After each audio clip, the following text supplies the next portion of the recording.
Sudah kelihatan, Dek? Sudah, Dok. Oke. Jadi hari ini saya menggantikan Dr. Nazli ya, Dek. Assalamualaikum warahmatullahi wabarakatuh. Selamat siang. Hari ini topik pembahasan kita mungkin nanti ada dua. Ada mengenai gangguan tidur dan gangguan bipolar. Tadi di awal gangguan ini ya, psikiatri forensik ya. Iya, Dok. Oke. Ini sinyal saya nih agak, kalau misalnya nanti nggak sesuai, nggak jalan slide-nya kabari ya. Ini mau slideshow juga nggak? Belum slideshow nih kan? Oke. Sudah kelihatan? Ini sudah?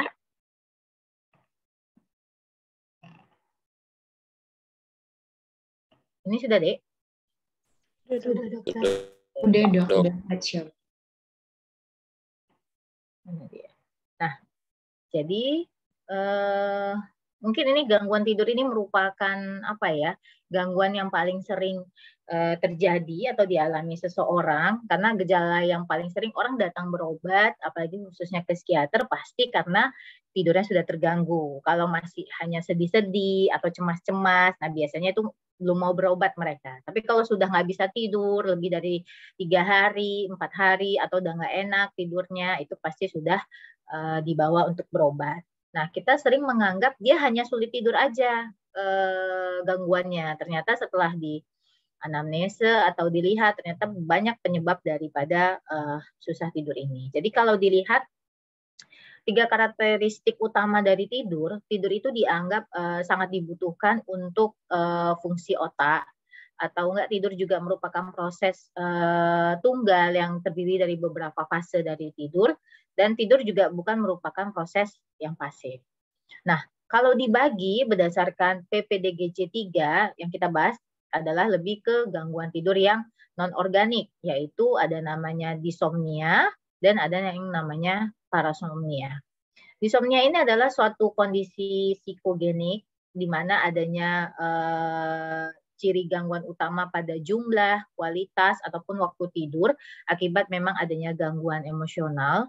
Atau bisa juga parasomnia ini adalah peristiwa episodik yang abnormal yang terjadi selama tidur. Nah, kalau pada masa kanak biasanya berhubungan dengan perkembangan anak. Sedangkan kalau orang dewasa yang mengalami parasomnia biasanya karena adanya faktor psikogenik ataupun karena ada masalah psikososial. Nah, ini dari tadi kan dibagi atas 2 kategori. Ini insomnia sendiri dibagi lagi atas menjadi insomnia, yang ini mungkin sudah sangat sering ya kita dengar ya, nggak bisa tidur nih, nggak bisa tidur, orang sering menyebutnya sebagai insomnia, atau hipersomnia, dan ada gangguan jadwal tidur. Sedangkan yang parasomnia bisa dibagi atas 3 juga, yaitu somnambulisme, teror tidur, ataupun nightmare ya, mimpi buruk. Nah, kalau tadi berdasarkan PPDGJ 3, jadi kita sebenarnya acuannya kriteria diagnostik itu ada 2. Kalau di Indonesia sendiri dengan PPDGJ, yaitu pedoman penggolongan dan diagnosis gangguan jiwa yang ketiga, atau bisa juga dengan menggunakan DSM-4, Diagnostic and Statistical Manual of Mental Disorder. Sekarang udah edisi yang kelima. Jadi kalau dari DSM-5 sendiri membagi sleep wake disorder-nya itu ada beberapa macam. Jadi ada insomnia, hypersomnolent, narcolepsy, breathing related, circadian rhythm, non-REM sleep arousal, nightmare, REM sleep behavior, restless syndrome, dan substance atau kondisi-kondisi yang gangguan tidur yang diinduksi karena adanya penyalahgunaan zat ataupun penggunaan obat-obatan. Sebenarnya lebih kurang sama, tapi memang ada beberapa yang tidak masuk ke dalam PPDGC, dia ada di DSM-5. Nah, ini kita masuk yang pertama, yaitu insomnia. Kalau dari definisinya, insomnia merupakan kesulitan memulai atau mempertahankan tidur, di mana kondisi tidur yang tidak memuaskan baik secara kuantitas, artinya jumlah tidurnya ya, ataupun secara kualitas dalam suatu kurun waktu tertentu. Nah, epidemiologinya cukup banyak dialami pada dewasa, sekitar 30-45% yang mengalami insomnia ini. Kalau dari PPDGJ 3 sendiri yang dikarakteristikan sebagai insomnia adalah adanya kesulitan untuk masuk tidur. Jadi mau tidur aja misalnya dia lewat sampai jam 1 atau jam 2, atau kalau sudah tidur dia sulit mempertahankan tidur. Mudah terbangun, kalau udah bangun nggak bisa tidur lagi. Nah, atau kualitas tidur yang buruk. Dia tidur tapi rasanya kayak nggak nyenyak, nggak apa ya, tetap nggak bangun tidur tuh ngerasa nggak segar. Nah, jadi kalau dialami terjadi minimal 3 kali dalam sehari, dalam 3 kali sehari, artinya dia memang sama sekali tidak bisa tidur, dan seminggu minimal dialami selama 1 bulan dia nggak bisa tidur sama sekali. Ini sudah kita curigai jangan-jangan dia mengalami insomnia. Dan yang ketiga adanya preokupasi akan tidak bisa tidur. Jadi dia 2 kali misalnya nggak bisa tidur. Besoknya dia akan menganggap, nih kira-kira malam ini aku bisa tidur lagi nggak ya? Nah, akhirnya timbullah rasa cemas atau kekhawatiran yang berlebihan sepanjang malam, hampir setiap hari. Nah, kalau udah terjadi ini cukup mengganggu ya. Dia juga tidak puas secara kuantitas ataupun kualitas akan tidurnya yang menyebabkan berbagai gangguan fungsinya baik secara sosial maupun secara pekerjaan. Artinya misal nih dia sebagai mahasiswa dia sudah tidak bisa lagi kuliah, atau dia sebagai pegawai kantor dia tidak bisa lagi bekerja karena dia tidak cukup istirahatnya dan dia bangun tidur juga merasa tidak berenergi. Akhirnya kalau yang dia sudah mengalami ini bisa kita tegakkan dia sebagai insomnia non organik. Nah, kalau dari tata laksananya, kapan kita bisa diobati? Tadi kalau sudah biasanya kan yang namanya gangguan adalah kalau dia sudah 3D. Yang pertama dia sudah distres, menimbulkan ketidaknyamanan. Akibat dia nggak bisa tidur, dia jadi nggak nyaman, dia jadi stres. Yang kedua jadi disability, dia tidak bisa mampu mengurus dirinya. Ataupun yang terakhir adalah tadi disfungsi. Dia tidak bisa lagi berfungsi baik secara sosial maupun secara pekerjaan. Nah, ini sudah harus dibawa berobat untuk diberikan tata laksana. Biasanya kombinasi ya, tidak hanya farmakologi, tapi juga kita berikan non-farmakologi yaitu psikoterapi, yang kita kenal sebagai cognitive behavior therapy for insomnia. Kalau dari farmakologi ini yang sangat sering digunakan ya, benzodiazepin, mungkin udah nggak asing lagi, yaitu penggunaan alprazolam, lorazepam, atau bisa dengan zolpidem, atau zopiclone, ataupun zaleplon. Tapi ini kayaknya jarang. Yang paling sering kita gunakan adalah, dan ketersediaan kita, yaitu yang golongan benzodiazepin. Nah, yang sering kejadian adalah kita sangat sering sekali menggunakan dan dalam jangka waktu yang lama, ini hati-hati. Sebaiknya tidak lebih dari 2 minggu, karena lebih dari 2 minggu, nanti inilah yang menyebabkan ketergantungan. Artinya dia harus tidur dengan butuh obat. Padahal sebenarnya bisa dia tidur tanpa obat. Nah, disinilah peranan daripada psikoterapi ini penting, jadi dikombinasikan bisa dengan terapi perilaku ataupun terapi kognitifnya, seperti sleep hygiene, nih ya, ini sangat penting kita berikan pada orang-orang yang mengalami gangguan tidur, atau stimulus kontrol terapi, sleep restriction terapi, terapi relaksasi, ataupun terapi biofeedback. Jadi bukan hanya farmakologi yang berperanan, tapi juga yang non-farmakologi juga sebaiknya diberikan pada orang-orang yang mengalami insomnia. Nah, jadi ini ada yang boleh dilakukan, ada yang tidak boleh dilakukan. Ini seperti sleep hygiene-nya ya. Jadi yang boleh itu artinya dia harus membuat jadwal yang teratur kapan dia mau tidur dan kapan dia bangun tidur. Jadi misalnya jam 9 udah harus tidur nih, bangunnya besok pagi jam 5 atau jam 6. Dan itu kalau bisa teratur. Nah, kalau misalnya memang dia lapar, sebaiknya kalaupun mau makan hanya snack ringan, jangan makan berat. Jadi memang harapannya adalah sebelum tidur itu jangan makan berat. Lalu kalau bisa ada latihan exercise ya secara reguler, artinya memang jadwal aktivitas baik itu olahraga, itu juga sangat bermanfaat bagi orang-orang yang insomnia. Lalu kalau misalnya memang dia ada preokupasi akan ketakutan, tidak bisa tidur, ini sebaiknya tadi salah satu peranan relaksasi di sini penting. Artinya dimasukkan sugesti-sugesti atau positive thinking bahwasanya dia bisa tidur malam ini. Nah, ini kalau untuk faktor kenyamanan lingkungan. Jadi kalau bisa suasana kamar itu tidak terlalu dingin ataupun, tapi sebenarnya tergantung masing-masing keinginan ya. Ada yang suka dingin, ada yang nggak suka. Jadi memang tergantung kenyamanan masing-masing. Apakah dingin, apakah dia suka dengan lampu dimatikan atau redup dan jauh dari kebisingan. Nah, yang tidak boleh dilakukan salah satu adalah yang sebaiknya dihindari tidur siang. Kalau orang yang insomnia, sebaiknya memang siangnya jangan tidur. Atau enggak, jangan melihat, kita kadang suka melihat jam, kok udah jam 2, jam 3 kok nggak tidur-tidur ya. Itu bisa memicu orang makin nggak bisa tidur. Atau enggak, sebelum tidur melakukan olahraga yang berat. Nah, ini juga kalau bisa dihindari, atau sambil menonton televisi atau main HP. Ini juga sering ya.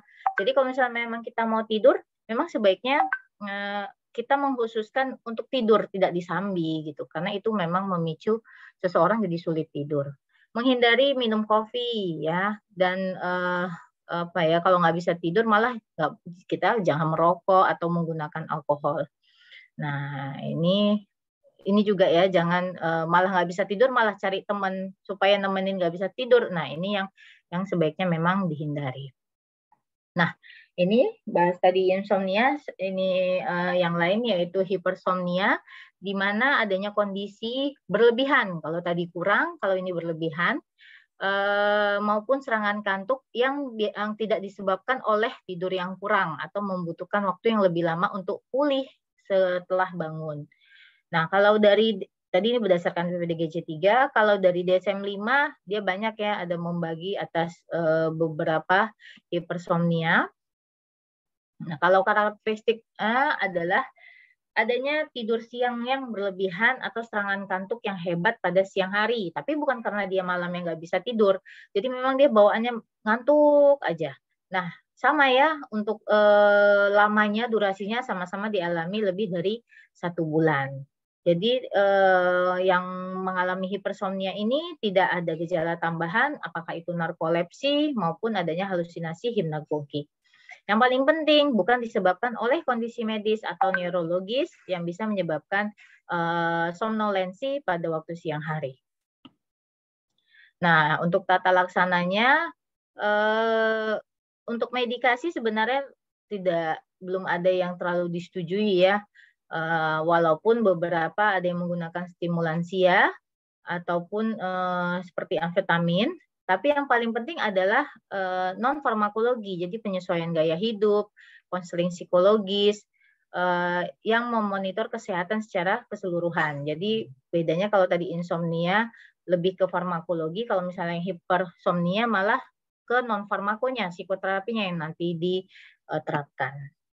Nah, ini untuk narkolepsi, jadi ada 4 gejala klasik, ada katapleksi, ada halusinasi hipnagogik atau sleep paralysis, dan excessive daytime sleepiness ya. Tapi ini sangat jarang terjadi, biasanya 0,02 sampai 0,16 pada orang dewasa. Biasanya terjadi pada sebelum usia 30 tahun. Kalau untuk terapi, tidak ada terapi yang tersedia untuk narkolepsi, tapi biasanya kayak waktu tidur siang yang diatur untuk membantu pasien, ataupun pemberian stimulansia untuk mengurangi jumlah serangan tidur ataupun gejala psikomotor yang ada. Nah, ini untuk gangguan jadwal tidur, yaitu kurangnya sinkron antara jadwal tidur dengan siaga seseorang. Jadi biasanya bisa karena insomnianya ataupun karena hipersomnianya. Kalau dari etiologinya, biasanya karena ada ketidaksinkronan antara internal circadian biological clock ataupun siklus bangun tidur konvensional yang diinginkan.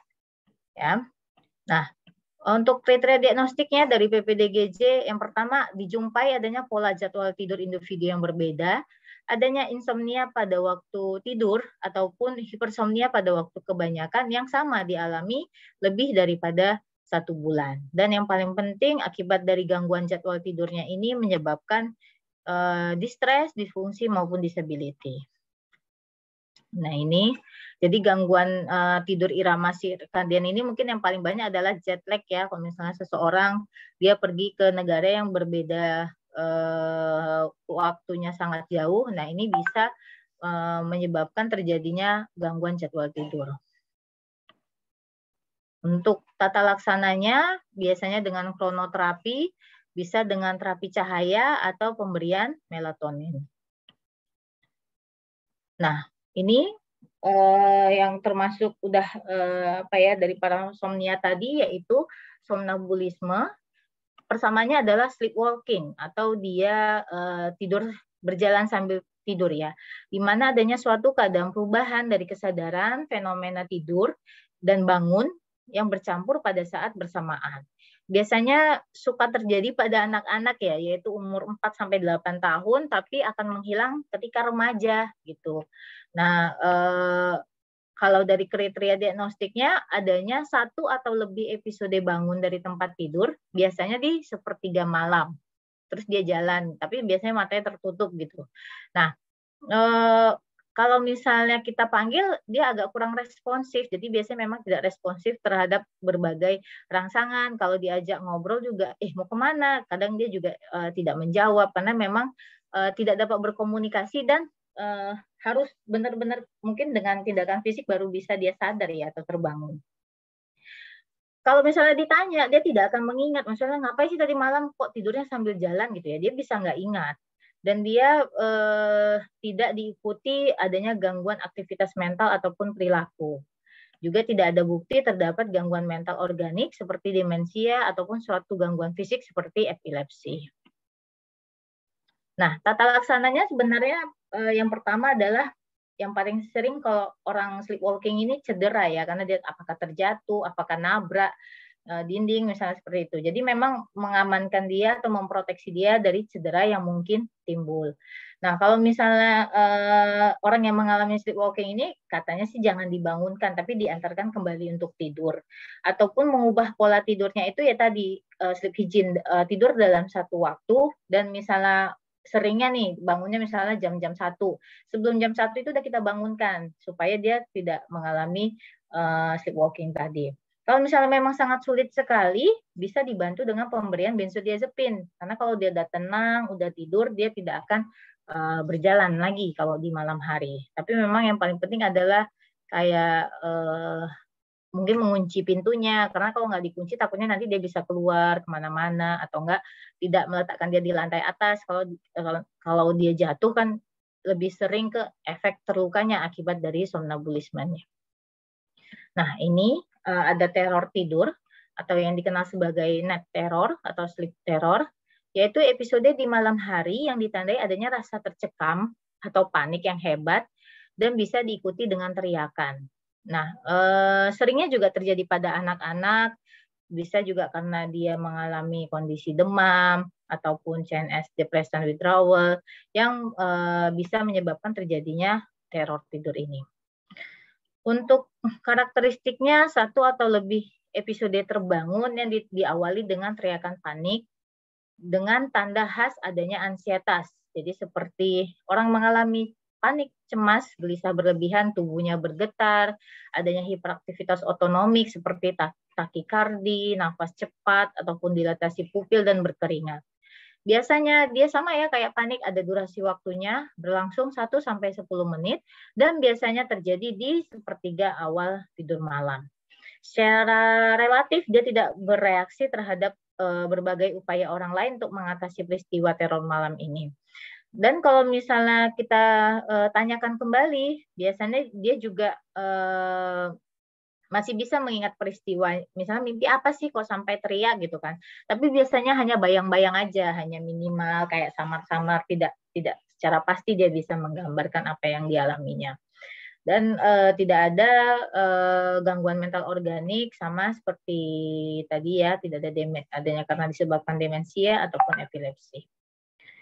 Nah, kalau ditanya penyebabnya biasanya karena ada stres psikologis. Jadi tata laksananya juga kurangi stres gitu. Jadi, apa sih sebenarnya yang jadi pikiran atau masalah, dan istirahat yang cukup. Jadi memang pola tidurnya sangat penting. Kalau dia kurang istirahat biasanya memicu untuk terjadinya mimpi-mimpi buruk tadi. Kalau untuk supaya dia tenang bisa tidur sama penggunaan benzodiazepin. Nah, ini nightmare. Ini juga sering terjadi pada usia 3-6 tahun. Kalau pada dewasa jarang ya. Sebelumnya biasanya karena ada kejadian traumatik yang menginduksi terjadinya mimpi buruk. Jadi ini paling sering misalnya kayak dia mengalami bullying atau kekerasan di sekolah ataupun dari orang lain, ini bisa memicu terjadinya nightmare ini. Jadi kalau dari biologisnya bisa karena ada peranan L-dopa ataupun penyalahgunaan zat, dan akibat dari mimpi buruk ini bisa menimbulkan seseorang mengalami insomnia, jadi tidak bisa tidur. Nah, terbangun dari tidur malam ataupun kalau misalnya tidur siang juga mimpinya sangat jelas ya dan menakutkan. Nah, ini pasien itu sering terbangun dari mimpi yang menakutkan dan siaga penuh baik orientasinya. Maksudnya dia langsung menyadari bahwasanya dia seperti nyata mengalami mimpinya, padahal sebenarnya tidak ya. Nah, akibat dari mimpi ini biasanya kalau udah terbangun, pasien juga jadi ngerasa nggak enak, ngerasa ketakut, jadi kayak seperti terbawa mimpi. Makanya biasanya orang yang mengalami ini sesudahnya dia akan mengalami cemas ataupun gelisah atau bisa bahkan depresi. Nah, tata laksananya sebenarnya lebih kurang sama, adanya sleep hygiene, terapi kognitif. Ini tadi karena dia bisa mengalami depresi ataupun ansietas, bisa ditambahkan penggunaan antidepresan dengan benzodiazepin. Oke, sampai di sini untuk gangguan tidurnya. Kita lanjuti dulu ya, takutnya nggak keburu deh untuk gangguan bipolar.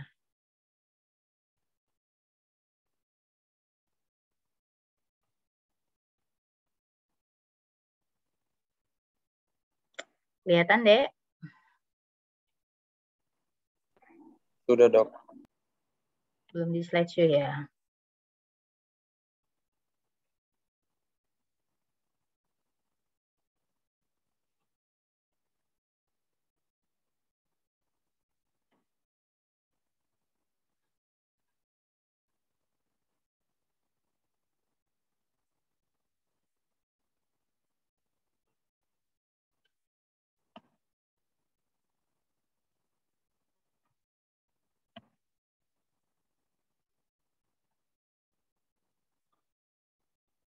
Di tempat saya belum keluar, memang belum keluar ya? Belum dok, masih PowerPoint. Belum slideshow. Tunggu ya.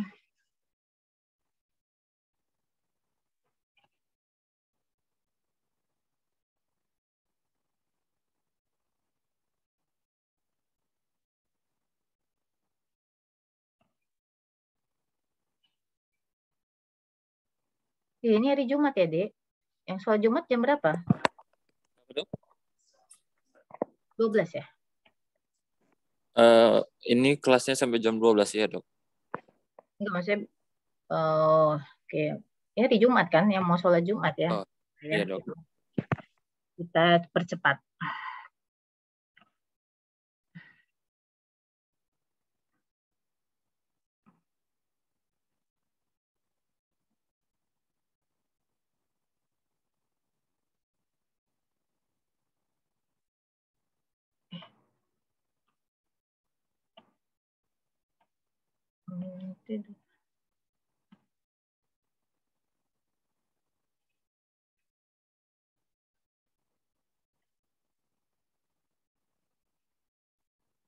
Oke, kelihatan Dek?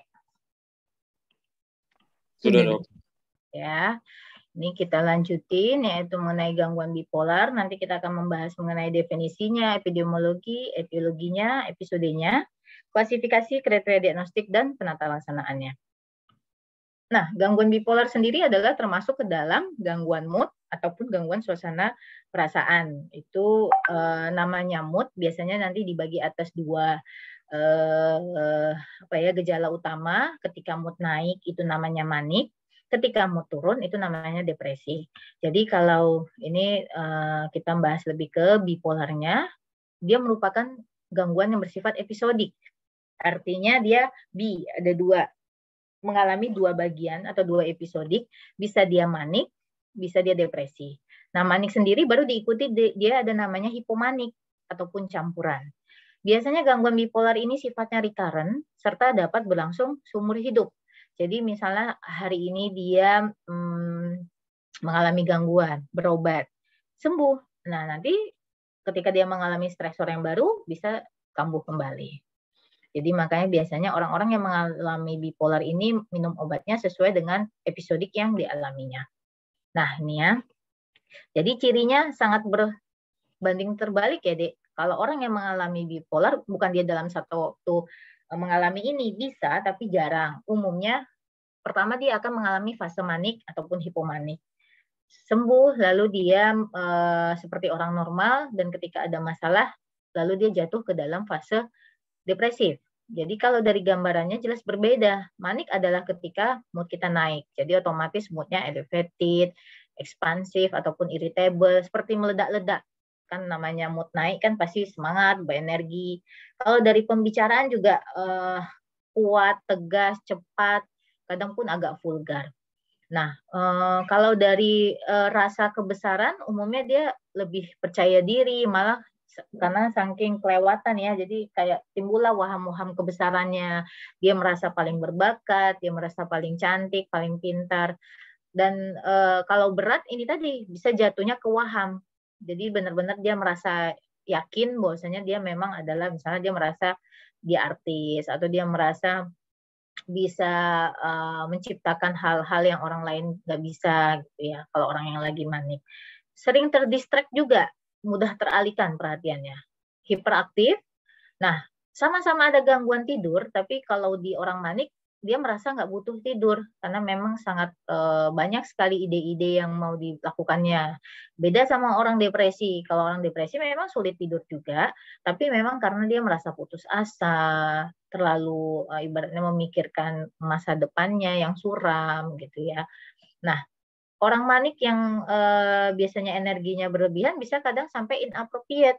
Jadi nggak sesuai dengan misalnya perilakunya terlalu berlebihan, terlalu senang. Kadang sampai flight of ideas, artinya dia bisa berpindah-pindah dari satu topik ke topik yang lain. Atau nggak dalam mengerjakan sesuatu juga dia nggak siap. Misalnya ini dikerjainnya, yang lain nanti dikerjainnya lagi, tapi nggak ada yang selesai. Biasanya kalau orang manik itu mengalami seperti itu.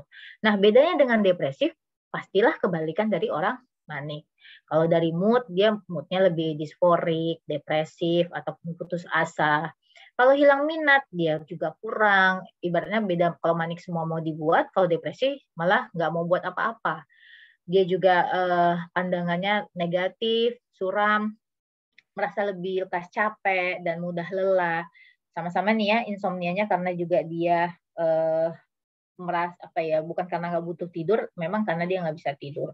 Kalau untuk ketertarikan seksualnya juga pasti nggak ada, namanya moodnya juga turun. Nah, yang paling berat dia bisa menyebabkan adanya ide-ide atau pikiran untuk bunuh diri.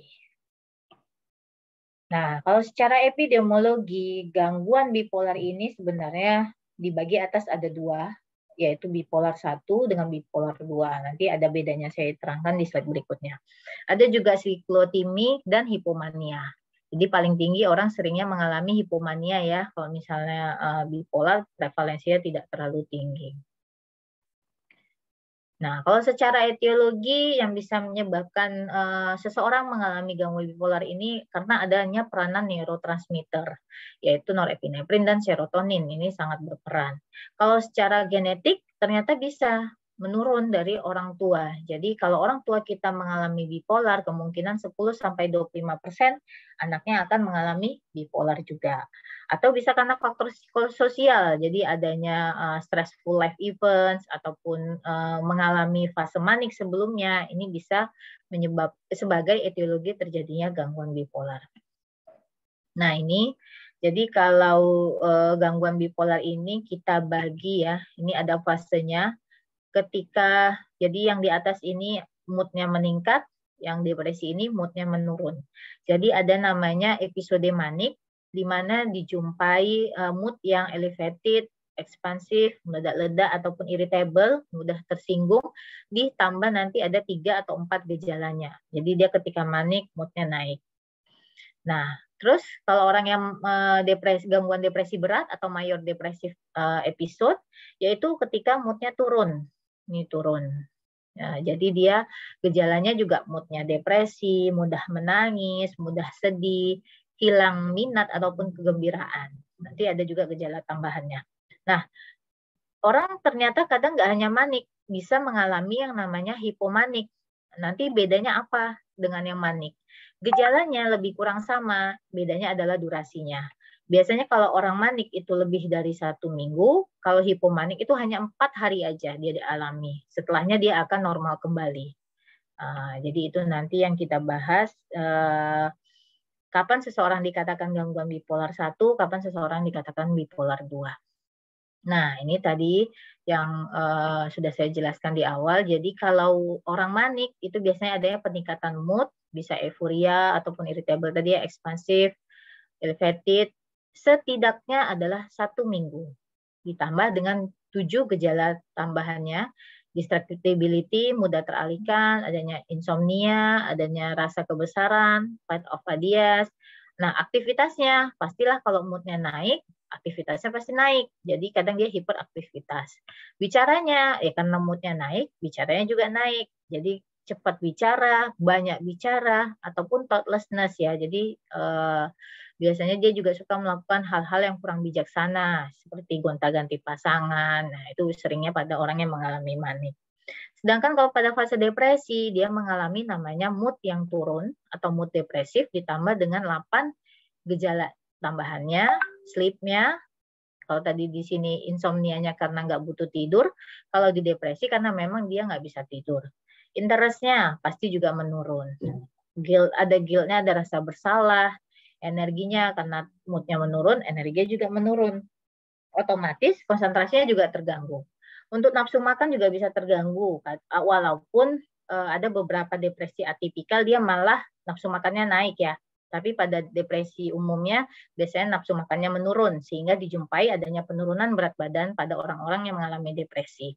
Atau ada psychomotor change. Jadi kalau orang depresi otomatislah tampaknya murung, menunduk, gerakan lambat. Kalau bicara juga apa yang ditanya itu baru dijawab. Beda ketika orang manik. Kalau orang manik nggak usah ditanya juga dia jawab terus ya, ngomong terus. Dan yang paling berat adalah dijumpai ada suicide ya, ataupun ide-ide untuk bunuh diri. Nah, kalau dari PPDGJ 3 membagi gangguan bipolar ini ada 5 fase, yaitu tadi episode manik, afektif bipolar, episode depresif, gangguan depresif berulang ataupun gangguan suasana perasaan yang menetap seperti siklotimik dan distimia. Beda di DSM-5. Kalau di DSM-5 bipolarnya dibagi atas 2, bipolar 1 dan bipolar 2. Kalau di PPDGJ 3 memang langsung membagi ke fasenya. Manikkah dia, depresikah dia, atau kalau pernah mengalami kedua fase namanya gangguan afektif bipolar. Nah ini ya, kalau di DSM-5 dia baginya atas bipolar 1, bipolar 2, ataupun siklotimik. Nah, ini kita bahas kapan seseorang dikatakan dia bipolar 1. Apabila dijumpai adanya fase manik ataupun fase depresif. Nah, kalau bipolar 1 artinya dia ada dijumpai fase manik dan fase depresif. Untuk gejalanya nanti saya jelaskan di slide berikutnya. Sedangkan untuk bipolar 2, dia tidak sampai manik. Hanya sampai di hipomanik saja. Jadi ini dia mengalami distimia. Distimia ini biasanya namanya depresif yang menetap. Lalu dia normal, kalau di garis ini namanya normal ya. Lalu dia pernah mengalami fase hipomania, tidak sampai manik. Nah, jadi kalau dari DSM-5 membagi manik itu tadi ada elevated, expansive, irritable mood selama lebih daripada 1 minggu. Bedanya dengan nanti hipomania, dia hanya 4 hari aja. Kalau udah lebih dari 1 minggu namanya udah masuk ke manik. Kalau untuk gangguannya sama, tadi ya tidak berbeda antara manik dan hipomanik. Adanya gangguan mood dan adanya peningkatan energi, baik itu secara aktivitas maupun tadi ya dari tidurnya, dari cara bicaranya, flight of ideas-nya, ada distractibility-nya, itu sama-sama dialami. Hanya beda di durasi aja. Ini sama.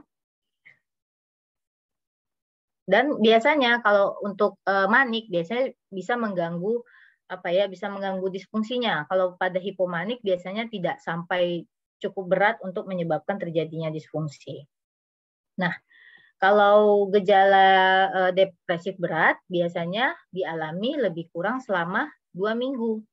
Jadi dia ada periodenya lebih daripada 2 minggu, seseorang mengalami depresi ataupun hilang minat, ditambah dengan gejala tambahannya itu ya, ini seperti mood yang depresif, adanya kehilangan minat dan kegembiraan, adanya penurunan berat badan, insomnia ataupun hipersomnia, adanya agitasi psikomotor yang biasanya dia lebih menunjukkan menurun ya, lambat, jalan juga lambat, adanya fatigue atau kehilangan energi, rasa putus asa, dan gangguan konsentrasi, dan yang terakhir adalah pikiran kematian. Jadi adanya ide-ide bunuh diri atau bahkan sudah ada upaya untuk mengakhiri hidup dengan bunuh diri.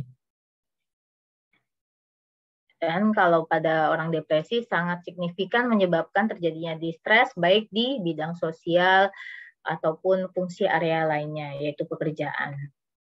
Nah, ini tadi. Jadi kalau bipolar 1 dia dijumpai adanya fase manik. Kalau bipolar 2 dia tidak sampai manik, hanya fase hipomanik. Itu bedanya.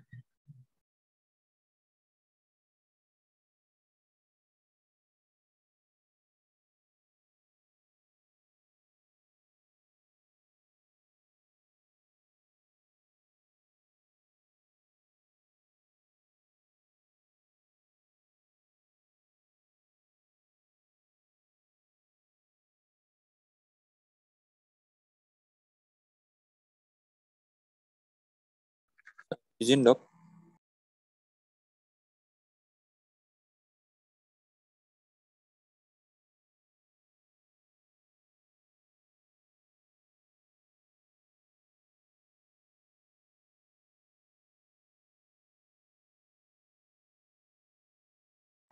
Izin dok.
Izin dok.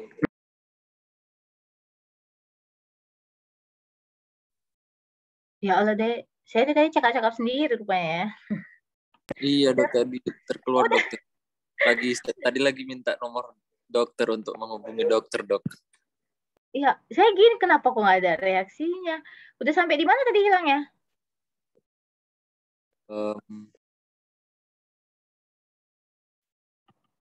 Hah? Mungkin boleh ditampilkan dulu slide-nya dok. Iya. Tadi sampai DSM 5 yang bipolar 2 dong. Hah? Tuhan ya. Saya heran juga kok. Ini. Bawa lagi dong. Tunggu ya. Tadi jelasin hipomania. Ini. Iya dong.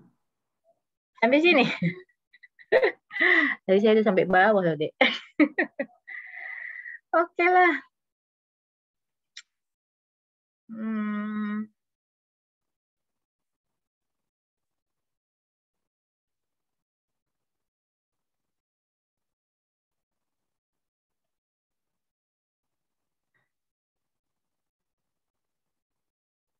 Lambat pula deh kalau di slideshow. Nih, jam 12 ya, Dek.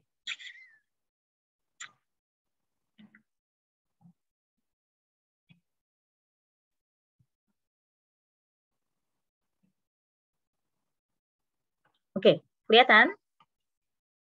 Kelihatan dok. Oke, sampai mana tadi ya? Kalau udah manik ya. Jadi sebenarnya gejala manik dengan hipomanik ini sama ya, malah bukan lebih kurang lagi, memang sama, hanya beda di durasinya saja. Nah, sedangkan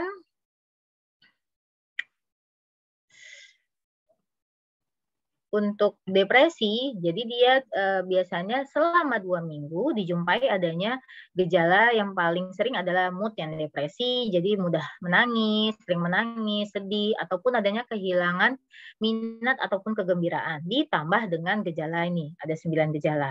Apakah itu ini depresi mood, hilang minat, adanya kehilangan berat badan, adanya insomnia ataupun hipersomnia, adanya agitasi psikomotor, adanya fatigue ya atau kehilangan energi, mudah lelah, lekas capek, terus dia perasaan bersalah, putus asa, pesimis. Nah, ini pada orang-orang depresi dan bisa terjadinya gangguan konsentrasi ataupun yang paling berat bisa memiliki pikiran untuk kematian atau melakukan bunuh diri. Nah, ini di DSM-5 dia tadi ya sudah dibaginya atas 2, bipolar 1 itu yaitu adanya fase manik, sedangkan kalau bipolar 2 hanya sampai di fase hipomanik, tidak sampai depresi. Ini untuk diagnosa banding yang mungkin gejalanya hampir mirip dengan bipolar, ada siklotimik ataupun ini ya gangguan kepribadian. Ternyata gangguan kepribadian itu mirip juga gejalanya dengan bipolar, ada kepribadian ambang, narsisistik ataupun antisosial. Untuk prognosis, sifatnya biasanya kronis dan cenderung relapse tadi ya, kambuh-kambuh. Kalau paling sering katanya dari beberapa penelitian menganggap bipolar 1 ini yang lebih buruk prognosisnya daripada orang yang mengalami gangguan depresi berat. Untuk dari beberapa penelitian menganggap 7% dia tidak mengalami recurrent, artinya kalau sudah sembuh dia tidak kambuh kembali, tapi 45% ada yang mengalami lebih daripada 1 episode, artinya dia sudah pernah kambuh, terus bisa kambuh kembali, dan paling seringnya 40% mengalami gangguan yang kronis. Ketika dia tidak mampu mengatasi stres dalam hidupnya, dia pasti akan jatuh untuk mengalami gangguan bipolar kembali. Nah, kalau untuk terapinya, yang pertama adalah hospitalisasi. Kapan orang bipolar dihospitalisasi? 1, ketika dia mengalami perburukan yang sangat hebat. Terus dia tidak mau minum obat, tidak mau makan obat, ini harus dihospitalisasi. Yang kedua, dia sudah membahayakan baik dirinya ataupun orang lain. Contohnya kalau pada orang depresi, kalau sudah ada niat bunuh diri, nah itu sebaiknya dihospitalisasi apabila di rumah dia kurang dapat pengawasan atau kurang dapat tidak ada yang mampu mengawasi dia, itu sebaiknya memang dilakukan hospitalisasi. Ataupun pemberian farmakoterapi dan psikoterapi. Ini sebaiknya memang dikombinasikan, bukan hanya dikasih obat aja ataupun hanya dikasih psikoterapi aja, tapi memang dikombinasikan untuk tata laksananya. Nah ini jadi kalau biasanya pasien-pasien yang sedang fase manik itu bisa mengalami agitasi, biasanya kita rekomendasikan ada first line, second line, ataupun third line. Ya. Ini nanti obatnya yang sering kita pakai ada aripiprazol, lorazepam, ataupun olanzapin. Nah, atau yang biasa kita gunakan haloperidol, bisa juga. Ini diberikan untuk mengurangi agitasinya. Nah, ini untuk akut mania, kalau monoterapi ada litium atau divalproat, itu bisa dibaca ya mengingat waktu kita. Kalau second line-nya ada carbamazepin, third line-nya ada promazin, clozapin ya. Haloperidol juga bisa digunakan dalam mengobati akut mania ini. Nah, ada beberapa juga yang menggunakan obat antipsikotik, yaitu olanzapin, risperidon juga bisa mengobatin sebagai fase profilaksis juga bisa digunakan. Jadi nanti ini tinggal dilihat. Biasanya sih kita menggunakan yang tersedia di sini ada olanzapin, risperidon, quetiapin, aripiprazol. Itu yang biasanya paling sering kita gunakan karena ketersediaannya baik itu di BPJS ataupun yang paling sering di Indonesia ya digunain.